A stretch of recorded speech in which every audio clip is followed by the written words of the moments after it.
ये कहानी है एक छोटे से गांव की, जहां हर कोई सुबह उठकर खेतों में या अपने काम में लग जाता है। लेकिन एक इंसान है जो ज़मीन पर नहीं, सपनों की रजाई में लिपटा रहता है। उसका नाम है शंकर। तब भी उसकी पत्नी वहां पे आ जाती। शंकर, ओ शंकर, अब तो उठ जा। सूरज सर पे चढ़ गया और तो अभी तक खराटे ले रहा है। अरे भाग्यवान, नींद तो अभी आई थी। थोड़ी देर और सोने दे, थकान सी लग रही है। थकान?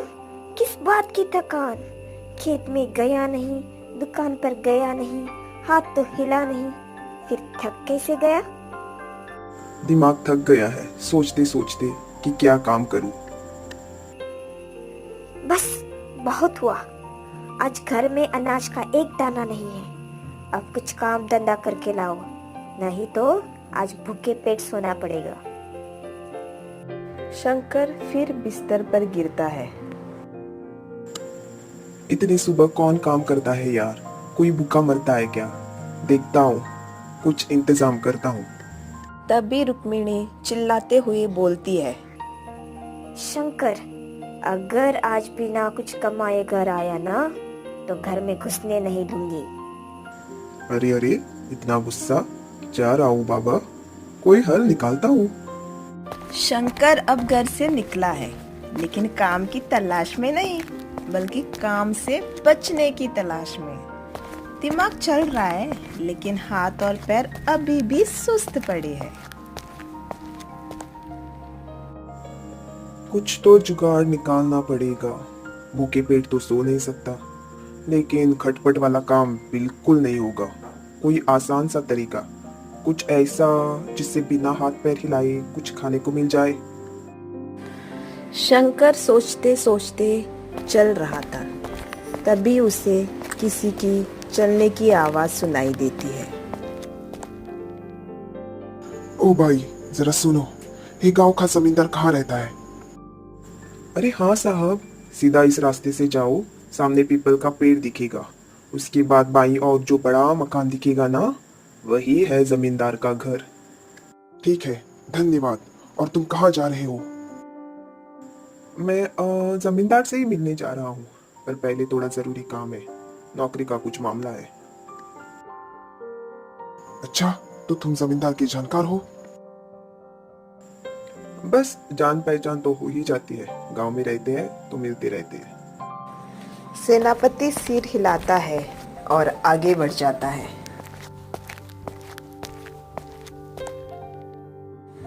पास के खेत में से किसान लहरू दूर से ये सब देख रहा था। ये शंकर किससे बात कर रहा था और इतना सीधा सा आदमी उसे झुक के बात कर रहा था? कौन था वो? कहीं बड़ा आदमी तो नहीं?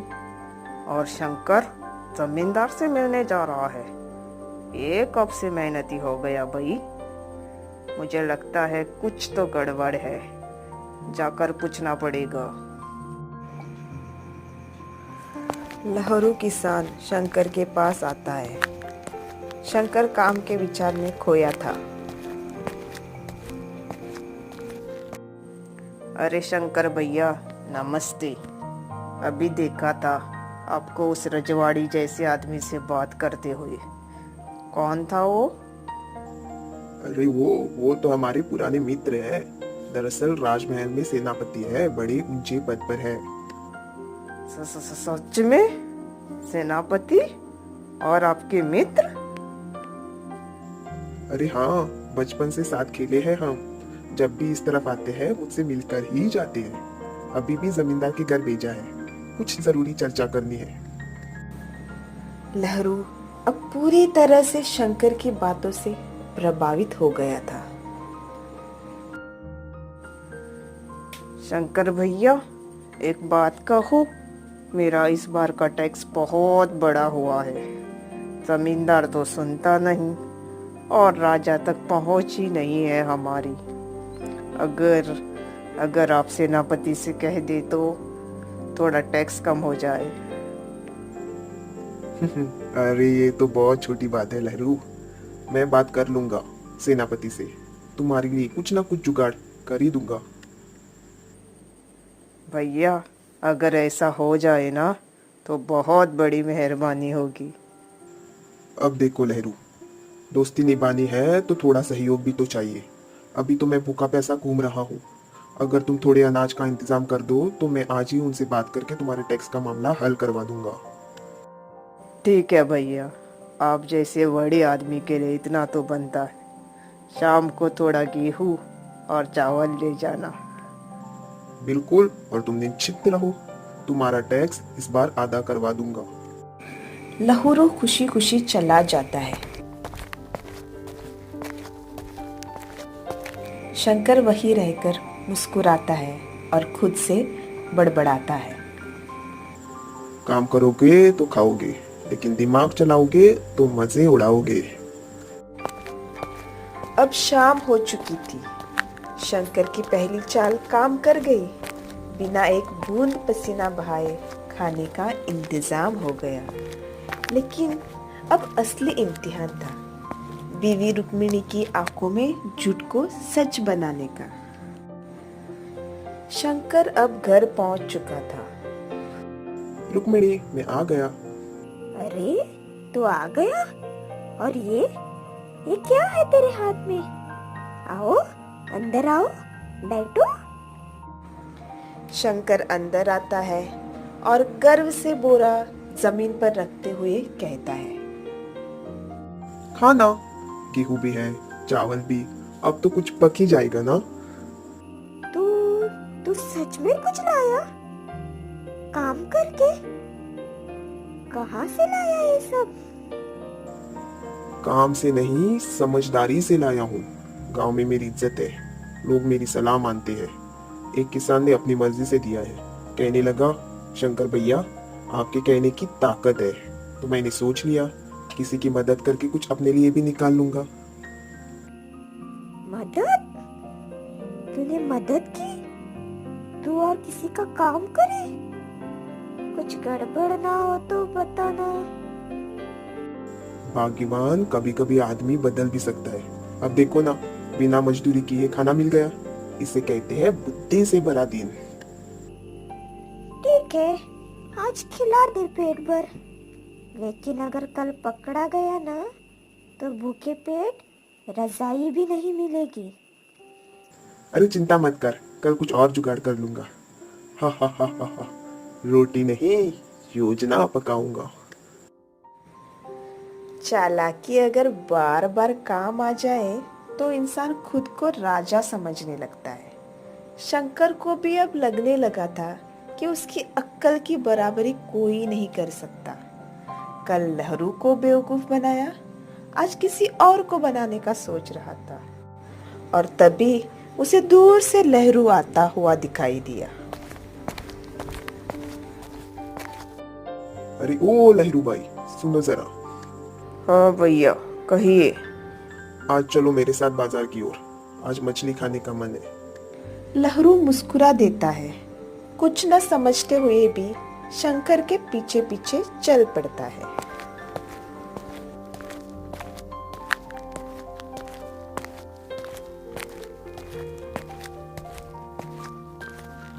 शंकर मछली वाली के पास आता है और अकड़ कर बोलता है, अरे मछली वाली, जरा 1 किलो मछली दो, और हाँ ध्यान रखना ताजा होनी चाहिए। अरे भैया लीजिए, पर पैसे पहले दीजिएगा। क्या पैसे? तुम जानती नहीं मैं कौन हूँ? मैं सेनापति का खास आदमी हूँ। कल ही उनसे मुलाकात हुई थी। और देखो, अगर तुम मुझसे पैसे मांगोगी ना तो मैं अभी जाकर सेनापति से शिकायत कर दूंगा। सीधे जेल में डाल देंगे तुम्हें। जेल? अरे मैंने क्या किया? राजकीय आदमी से पैसे मांगना अपराध होता है, क्या तुम नहीं जानती? अब अगर चुपचाप मछली दे दोगी तो मैं कुछ नहीं कहूंगा, वरना। हाँ भाभी, ये बड़े आदमी है, मत उलझो। इनका सीधा संपर्क है राजमहल से। ठीक है भैया, ले जाइए मछली, पर सेनापति से कुछ मत कहिएगा, हम गरीब लोग हैं। शंकर मुस्कुराता है और मछली लेकर ऐसे जाता है जैसे कोई युद्ध जीतकर लौट रहा हो।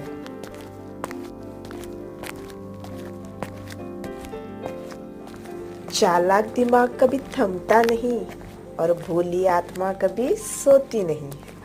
शंकर आज फिर एक और झूठ की जीत के साथ घर जा रहा था। हाथ में मछली थी और चेहरे पर मुस्कान। घर पहुंचकर मछली रुक्मिणी को देता है। देख भाग्यवान, आज तो तेरे राजा ने मछली भी ले आया। अब बना बढ़िया सरस मसाले वाली मछली और खाएंगे पेट भर। मछली? इतनी जल्दी? और पैसे कहाँ से आए? अरे पैसे की क्या जरूरत, नाम ही काफी है। बस सेनापति का नाम लिया और मछली मिल गई। शंकर, ये ठीक नहीं है। कल खेत वाले से अनाज, आज मछली वाले से मछली, और सब सेनापति का नाम लेकर। अरे नाम में ही दम है, डर के मारे सब दे देते हैं। तू फिक्र मत कर, मैं संभाल लूंगा। तू समझ नहीं रहा।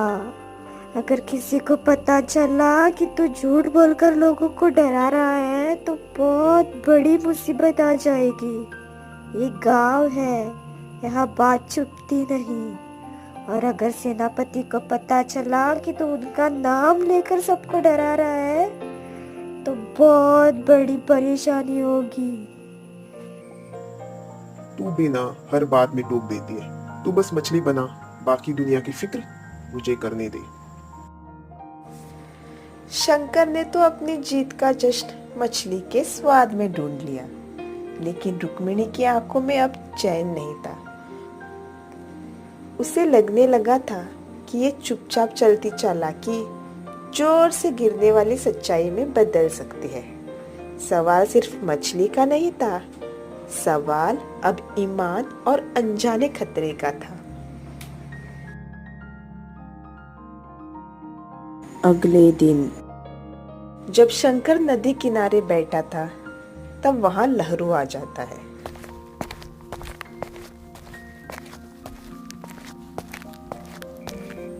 अरे ओ शंकर भैया, बढ़िया चल रहा है ना राजसी काम काज?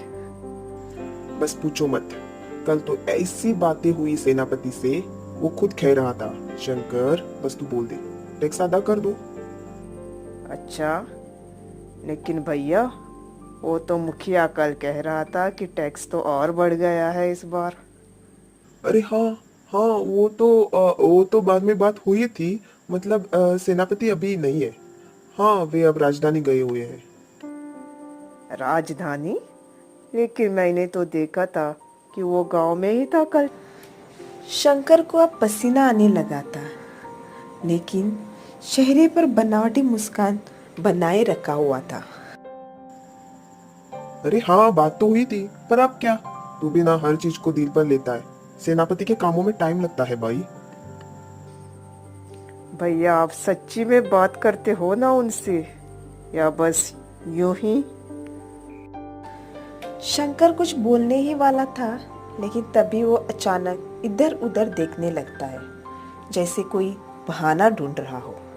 फिर जोर से बोलता है, ओहो, मुझे याद आया, वो मछुआरन को कुछ कहना था।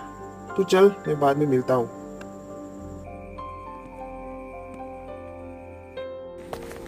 शंकर जल्दी जल्दी वहां से निकल जाता है और लहरू उसे जाते हुए शक की नजरों से देखता है। लहरू भले ही किसान हो, लेकिन बेवकूफ नहीं। अब उसके मन में एक ही सवाल घूम रहा था, क्या शंकर सच में सेनापति का आदमी है या सब कुछ झूठ का मक्खन है? झूठ की डोर कितनी भी लंबी हो, एक दिन टूटती जरूर है।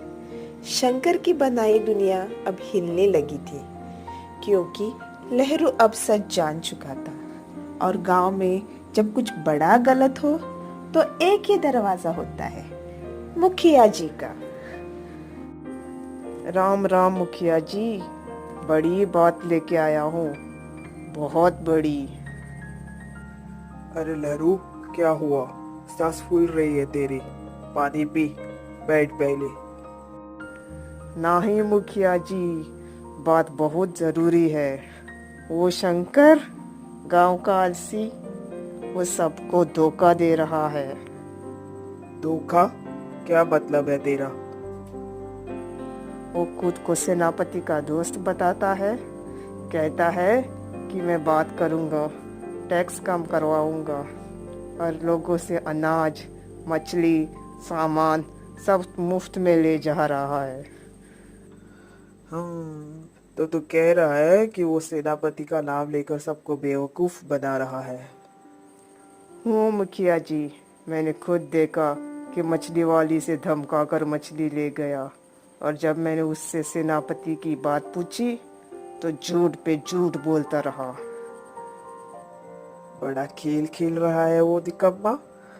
गांव में इस तरह झूठ का धंधा नहीं चलेगा। बोला, जा तुरंत सेनापति को संदेश भिजवाओ और शंकर को ढूंढो, उसे चौपाल पर बुलाया जाए।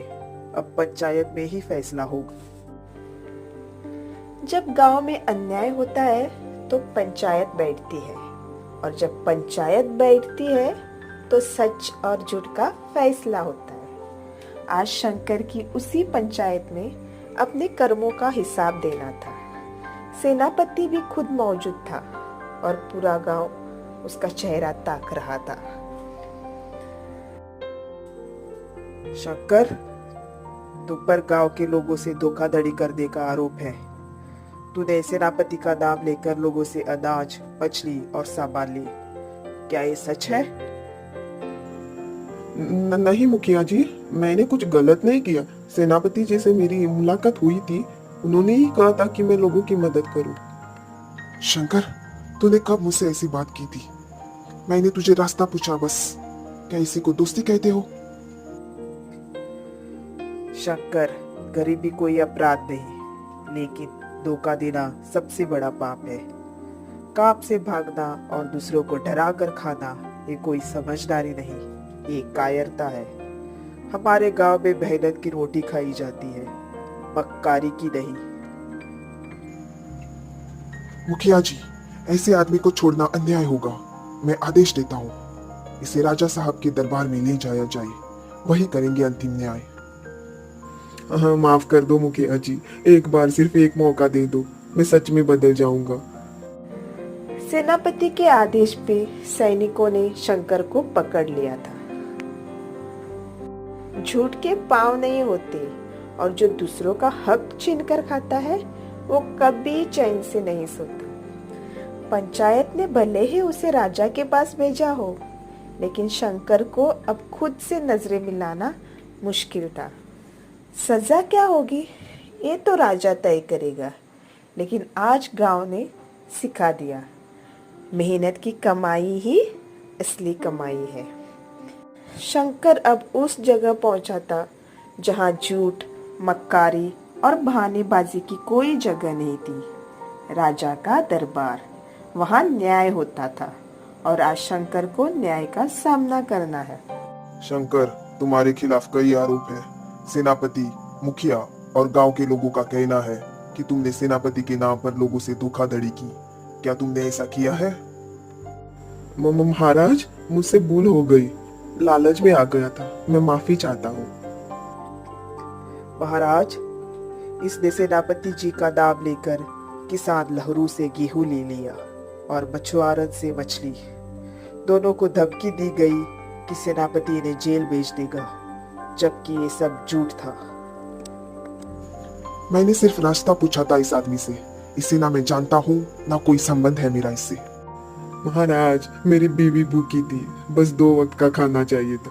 मैंने गलती की है, पर अब मैं बदल जाऊंगा।